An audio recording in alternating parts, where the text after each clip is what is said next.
CBDC അതായത് central bank digital കറൻസിയാണ് ഏറ്റവും പുതിയ കറൻസി ഫോർമാറ്റ് എന്ന് ഇവല്യൂഷൻ ഓഫ് മണി എന്ന വീഡിയോയിൽ നമ്മൾ കണ്ടു. അപ്പോൾ if you want to know what is CBDC, what is its disadvantages, what is its advantages, അത് ശരിക്കും നമുക്ക് ഗുണമാണോ ദോഷമാണോ എന്നറിയുന്നതിന് let's dive deep and try to understand a bit more.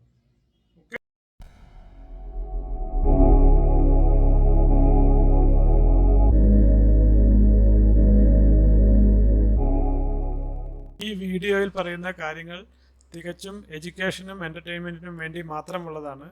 Crypto ഒരു അൺറെഗുലേറ്റഡ് അസറ്റ് ക്ലാസ് ആയതുകൊണ്ടും ഹൈലി വോളറ്റൈൽ ആൻഡ് റിസ്കി ആയതുകൊണ്ടും nothing in this video should be treated as a financial advice.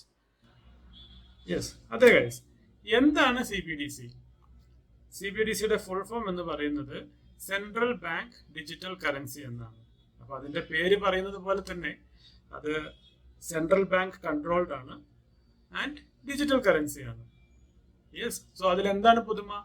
Already നമുക്ക് ഡിജിറ്റൽ കറൻസികളുണ്ട്. We all doing digital payments through credit card and UPI, all controlled by government.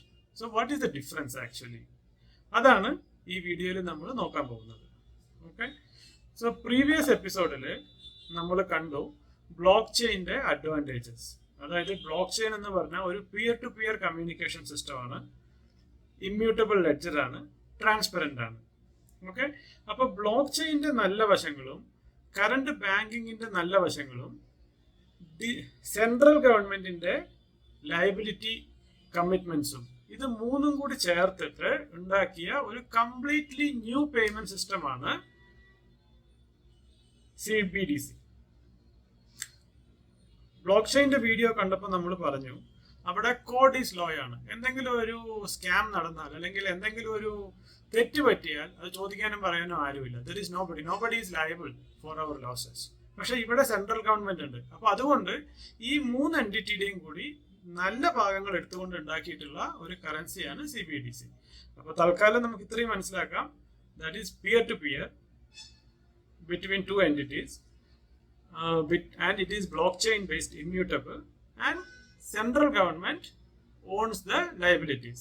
അതായത് എല്ലാ രാജ്യത്തിൻ്റെയും domestic കറൻസിയുടെ digitised peer to peer version ആണ് CBDC. ഇപ്പൊ ഇന്ത്യയുടെ CBDC Erupi എന്ന് പറഞ്ഞിട്ട് കഴിഞ്ഞ ഡിസംബർ 1, 2022 ലോഞ്ച് ചെയ്തിരുന്നു. അത് ഇപ്പോഴും പരീക്ഷണ അടിസ്ഥാനത്തിലാണ്, മെട്രോ സിറ്റീസിലൊക്കെ അവൈലബിൾ ആണ്.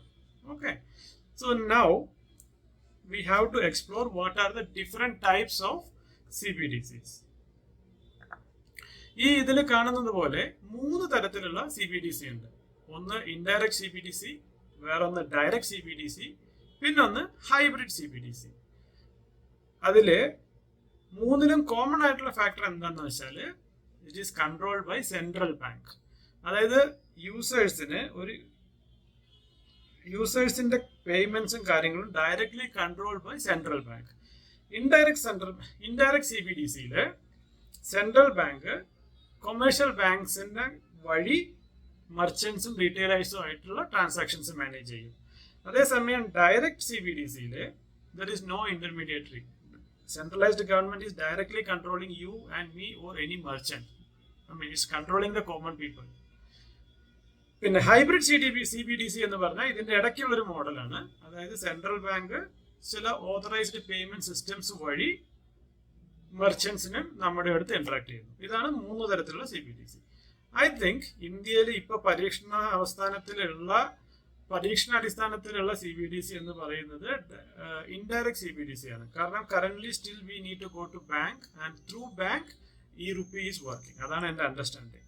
Okay, which is good is not decided and yet to be proven. അത് തൽക്കാലം നമുക്ക് അതിനെക്കുറിച്ചൊന്നും അറിയില്ല, എങ്കിലും ഇങ്ങനെയാണ് കാര്യങ്ങൾ വർക്ക് ചെയ്യുന്നത്. ഓക്കെ, ഇനി നമുക്ക് ഇതിന്റെ അഡ്വാൻറ്റേജസും ഡിസഡ്വാൻറ്റേജസും നോക്കാം. അപ്പോൾ ഒരു കാര്യം മനസ്സിലാക്കേണ്ടത് CBDC എന്ന് പറയുന്നത് ക്രിപ്റ്റോ ബേസ്ഡ് പേയ്മെന്റ് ആണ്, അതായത് ബ്ലോക്ക് ചെയിൻ ബേസ്ഡ് പേയ്മെന്റ് ആണ്. അപ്പൊ അത് പ്രോഗ്രാമബിൾ മണിയാണ്. That's the key difference.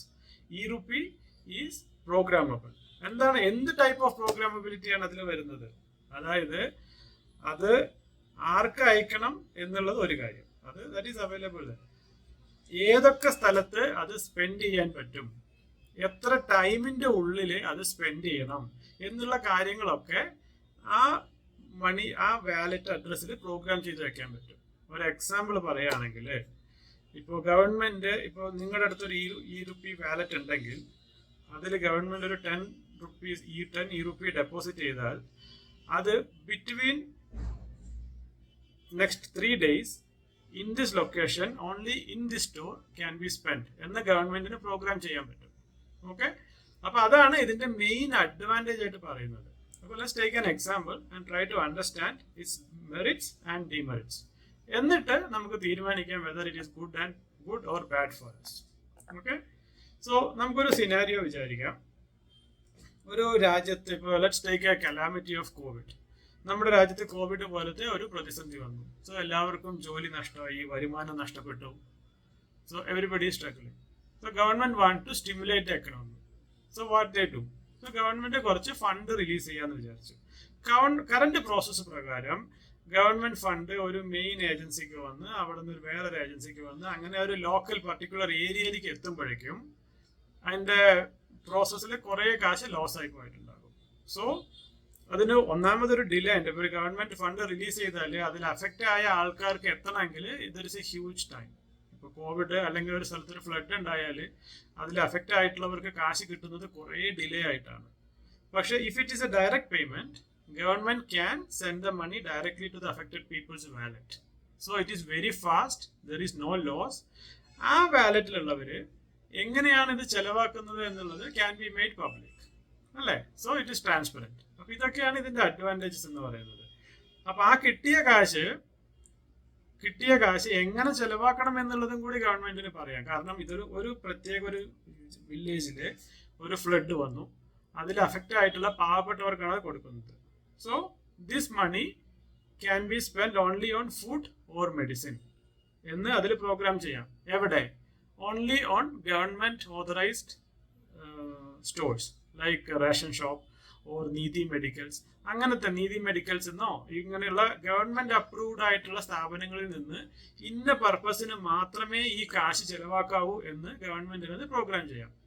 So that will avoid misuse of the money. അല്ലെങ്കിൽ എന്ത് പറ്റും? ചിലർ അത് കൊണ്ടുപോയിട്ട് ബ്രാൻഡ് ഷോപ്പിലോ സിഗരറ്റ് വലിക്കാനോ ചെലവാക്കും, അല്ലെങ്കിൽ ചിലർ വീട് ഡെക്കറേറ്റ് ചെയ്യാൻ ഉപയോഗിക്കും. സോ അങ്ങനെ ഗവൺമെന്റിന് അത് എന്ത് ആവശ്യത്തിന് ഉപയോഗിക്കണം എന്ന് കൺട്രോൾ ചെയ്യാൻ പറ്റും. So it is A good thing. പിന്നെ ഒരു കലാമിറ്റി വന്നപ്പോൾ അത് ആ സ്ഥലത്ത് കുറെ പേര് അഫക്റ്റഡ് ആയിട്ടുണ്ട്. അതിൽ കിട്ടിയ ഒരാൾക്ക് ചിലപ്പോൾ കാശിന് അത്യാവശ്യം ഇല്ലെന്നിരിക്കട്ടെ, പുള്ളി അത് എടുത്തു വെച്ചാൽ അതിന്റെ പർപ്പസ് ഈസ് ഡിഫീറ്റഡ്. അപ്പൊ ഗവൺമെന്റിന് എന്ത് ചെയ്യാൻ പറ്റും? സോ ഈ കാശ്, ഈ ഫണ്ട്, ഗ്രാൻഡ് ആയിട്ട് കൊടുക്കുന്ന ഫണ്ട് നെക്സ്റ്റ് 3 months ആ വില്ലേജിൽ തന്നെ സ്പെൻഡ് ചെയ്താലേ അത് വാലിഡ് ആവുള്ളൂ. Otherwise it will be vanish from the wallet, it can not be used. അങ്ങനെ ഒരു നിയമം വെക്കാം. അപ്പൊ എന്ത് പറ്റും? ആ ഗ്രാൻഡ് കിട്ടിയ ആള് he will be forced to spend the money in that area. അപ്പൊ അത് മറ്റുള്ളവർക്ക് സഹായം ചെയ്യും. അപ്പൊ അങ്ങനെ ഇതിനെയാണ്, അതായത് മണി ഹാൻഡിൽ നിന്ന് ഹാൻഡ് മാറിപ്പോയതിനാണ് വെലോസിറ്റി ഓഫ് മണി എന്ന് പറയുന്നത്. അപ്പോൾ ഫോഴ്സ്ഫുള്ളി നമുക്കൊരു വെലോസിറ്റി ഓഫ് മണി ഇൻക്രീസ് ചെയ്യുന്നതിനും ആ ഒരു ഏരിയയിലത്തെ ട്രാൻസാക്ഷൻസ് നടക്കുന്നതിനും ക്യാഷ് ഫ്ലോ, ഓരോ ബിസിനസ്സിനും ക്യാഷ് ഫ്ലോ ജനറേറ്റ് ചെയ്യുന്നതിനും അത് സഹായിക്കും. അപ്പോൾ ഇതൊക്കെയാണ് അതിന്റെ പ്ലസ് പോയിന്റ്സ്. പിന്നെ വേറൊരു എക്സാമ്പിൾ പറയുകയാണെങ്കിൽ, if you are a good driver, നിങ്ങളൊരു ഗുഡ് ഡ്രൈവറാണ്, ട്രാഫിക് നിയമങ്ങളൊക്കെ ലംഘിക്കാതെ ഒരു 6 മാസം ഓടിച്ചു. So government can boost you for being a good citizen, law abiding citizen. അതിനെ കുറച്ച് ഗ്രാൻഡ് തരാൻ പറ്റും. അപ്പൊ ബേസിക്കലി ഗവൺമെന്റ് തരുന്ന കാശ് നിങ്ങളിലേക്ക് ഡയറക്റ്റ് ആയിട്ട് എത്തും, can be traced and it can be used for very specific purpose, അല്ലേ? അപ്പോൾ സ്റ്റിമുലേറ്റ് ദ എക്കണോമി, അങ്ങനെ കുറെ കാര്യങ്ങൾ ചെയ്യാൻ പറ്റും. അപ്പൊ ഇതൊക്കെയാണ് ഇതിന്റെ advantages. Now comes the second part of it. What are the disadvantages? ഒന്നാമത്തെ ഡിസഡ്വാൻറ്റേജ്, ഇതിന് നിങ്ങൾക്ക് ഇന്റർനെറ്റ് വേണം. If you are in an area, internet ഇല്ലാത്ത ഏരിയയിലാണെങ്കിൽ it will not work, simple. പിന്നെ രണ്ടാമത്തെ ഡിസഡ്വാൻറ്റേജ് എന്ന് പറഞ്ഞു കഴിഞ്ഞാല്, നമ്മൾ നേരത്തെ പറഞ്ഞ അഡ്വാൻറ്റേജ് തന്നെ എങ്ങനെ ഡിസഡ്വാൻറ്റേജസ് ആയിട്ട് വർക്ക് ചെയ്യാൻ പറ്റും. അതാണ് ഗവൺമെന്റ് ക്യാൻ സ്പെൻഡ് യുവർ. അപ്പൊ നമ്മൾ വിചാരിക്കും ഇപ്പൊ നമ്മുടെ അടുത്ത് ക്യാഷ് ഇല്ല and we completely moved to CBDC. അപ്പൊ എന്ത് സംഭവിക്കും? Government can limit your spending habits. അതായത് ഓക്കെ, ഇപ്പൊ നമ്മുടെ രാജ്യം പ്രതിസന്ധിയിലേക്ക് നീങ്ങുകയാണ്, അല്ലെങ്കിൽ ഗവൺമെന്റ് ഒരു ഇന്ധനക്ഷാമം വരുന്നുണ്ട്. So government simply put a rule, everybody can spend only 1000 rupees for petrol. കാരണം അത് ഏത് ആവശ്യത്തിന് നിങ്ങൾ സ്പെൻഡ് ചെയ്യുന്നു എന്നുള്ളത് വരെ ഗവൺമെന്റിന് ട്രാക്ക് ചെയ്യാൻ പറ്റും. അപ്പൊ 2000 രൂപയിലും കൂടുതലും നിങ്ങൾ പെട്രോൾ അടിക്കാൻ പോയാൽ ഇറ്റ് വിൽ നോട്ട് വർക്ക്, അല്ലേ? അപ്പൊ നിങ്ങളുടെ സ്പെൻഡിങ് ഹാബിറ്റ്സ് കൺട്രോൾഡ് ആയി. അപ്പോ ഇത് വേറെ ഇപ്പൊ ഗവൺമെന്റ്, ഇപ്പൊ നമ്മുടെ നാട്ടിൽ ഈ റീസെന്റ് ആയിട്ടുള്ള ഒരു ഇഷ്യൂ ആണ് ബീഫ് ബാൻ. അപ്പൊ ഗവൺമെന്റ് ഇങ്ങനെ ഒരു കാര്യം ഇംപ്ലിമെന്റ് ചെയ്യണമെങ്കിൽ it is very easy. They will simply say mobile wallet will not work for buying red meat, അല്ലെങ്കിൽ അങ്ങനെയുള്ള ചില സർട്ടൻ പ്രൊഡക്ട്സിന് അത് വർക്ക് ചെയ്യില്ല. ഇത് government can do some favours to certain merchants, അവരുടെ ഔട്ട്ലെറ്റിൽ നിന്ന് മാത്രമേ ഇത് വർക്ക് ചെയ്യുള്ളൂ. അങ്ങനെയൊക്കെ കൊണ്ടുവരാൻ പറ്റും, അല്ലേ?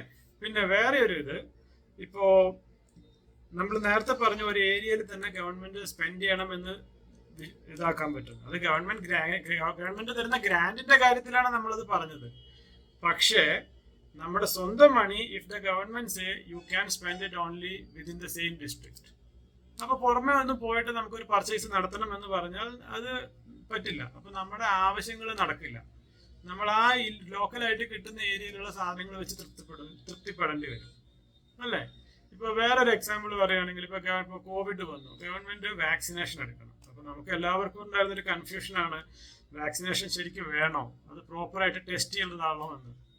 അപ്പൊ പക്ഷെ ഗവൺമെന്റ് സിമ്പിൾ ആയിട്ട് റൂൾ പറയാണ്, those who are not vaccinated within next 3 months അവരുടെ ഡിജിറ്റൽ വാലറ്റ്സ് ഡിസേബിൾ ആകും എന്നൊരു പ്രസ്താവന ഇറക്കിയാൽ വാട്ട് ടു ഡു?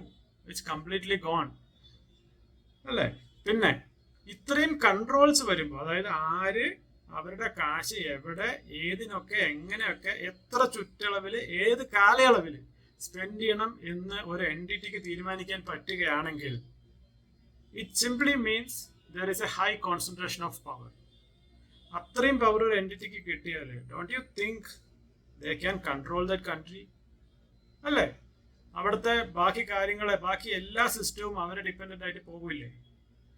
അപ്പൊ അതുകൊണ്ട് നമ്മൾ ചിന്തിക്കേണ്ടത്, നമുക്ക് ക്യാഷ്, പൊതുവെ ഒരു സേയിങ് ഉണ്ട്, ക്യാഷ് ഈസ് കിങ്. അപ്പോൾ നമുക്ക് ക്യാഷ് ആണോ നല്ലത്, അതോ CBDC എന്നുള്ള പുതിയ സിസ്റ്റമാണോ നല്ലത് എന്നുള്ളത് നമ്മൾ നന്നായിട്ട് പഠിച്ച് മനസ്സിലാക്കി എടുക്കേണ്ട ഒരു തീരുമാനമാണ്.